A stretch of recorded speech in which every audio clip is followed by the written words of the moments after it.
ഇന്നൊരു വാട്ടി ഈറ്റിൻ്റെ നോക്കിയാലോ. റമദാൻ സീരീസ് ഡേ 6 നമ്മൾ എന്തൊക്കെയാണ് കഴിച്ചത് നോക്കാം. നോമ്പ് തുറക്കുമ്പോൾ തന്നെ നമ്മൾ ഈത്തപ്പഴം വെച്ചിട്ടാണ് നോമ്പ് തുറന്നിട്ടുണ്ടായിരുന്നത്. പിന്നെ കുറച്ച് വെള്ളം കുടിച്ചിട്ടുണ്ടായിരുന്നു കേട്ടോ. നോമ്പ് തുറക്കുന്ന സമയത്ത് എന്താണെന്നറിയില്ല, കുറേ വെള്ളം കുടിക്കാൻ തോന്നും.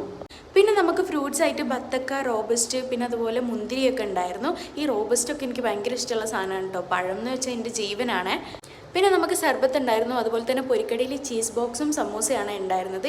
ഈ ചീസ് ബോക്സ് നല്ല ടേസ്റ്റ് ഉണ്ടായിരുന്നു കേട്ടോ. സത്യം പറഞ്ഞാൽ എനിക്ക് എപ്പോഴും അത് പറയുമ്പോഴും അതിൻ്റെ ടേസ്റ്റ് എൻ്റെ വായിൽ വന്നുകൊണ്ടിരിക്കുകയാണ്.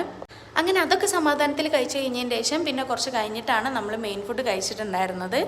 ഇന്ന് നമുക്ക് മെയിൻ ഫുഡ് കഴിക്കാൻ വേണ്ടിയിട്ടുണ്ടായിരുന്നത് നൂൽപുട്ട്, കണ്ണുചിത്തിരി ആൻഡ് ബീഫ് സ്റ്റൂ ആയിരുന്നേ.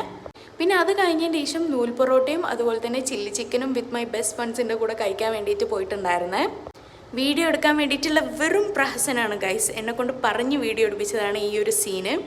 അഭിനയ സിംഹങ്ങൾ തന്നെ. ആൻഡ് ഫൈനലി നമ്മൾ ജബുലാനി ട്രൈ ചെയ്യാൻ വേണ്ടിയിട്ട് പോയി ഗൈസ്. ഫസ്റ്റ് തന്നെ നമ്മൾ ട്രൈ ചെയ്തത് വേടനായിരുന്നു. സത്യം പറയുകയാണെങ്കിൽ ഞങ്ങൾക്ക് 3 പേർക്കും ഒട്ടും ഇഷ്ടമായില്ല എന്ന് തന്നെ പറയാം. എന്ത് കണ്ടിട്ടാണ് ഇത്രയും ആൾക്കാർ അവിടെ വന്ന് ട്രൈ ചെയ്യുന്നതെന്നും ഇത്ര ഹൈപ്പ് കൊടുക്കുന്നതെന്നും എനിക്ക് മനസ്സിലാവുന്നില്ല ഗൈസ്. അതിന് മാത്രമുള്ള ഒന്നും ഇല്ല അത്. ആൻഡ് സെക്കൻഡ് വൺ ഞങ്ങൾ ട്രൈ ചെയ്തത് കുട്ടുമക്കുട്ടു. ഇതാണെങ്കിൽ ഉപ്പ് കഴിച്ചിട്ട് വായിൽ വെക്കാനും പറ്റുന്നുണ്ടായിരുന്നില്ല. എന്തായാലും വാങ്ങിച്ച 2 എണ്ണം ഫ്ലോപ്പായ സ്ഥിതിക്ക് പിന്നെ ഞങ്ങൾ അങ്ങോട്ടൊന്നും ട്രൈ ചെയ്യാൻ വേണ്ടിയിട്ട് നിന്നില്ല. എന്തായാലും ആ കയ്പ് അങ്ങോട്ട് മാറിക്കിട്ടി. So that's all for today. അടുത്ത വീഡിയോയിൽ വീണ്ടും കാണാം. അതുവരേക്കും ബൈ ഗായ്സ്.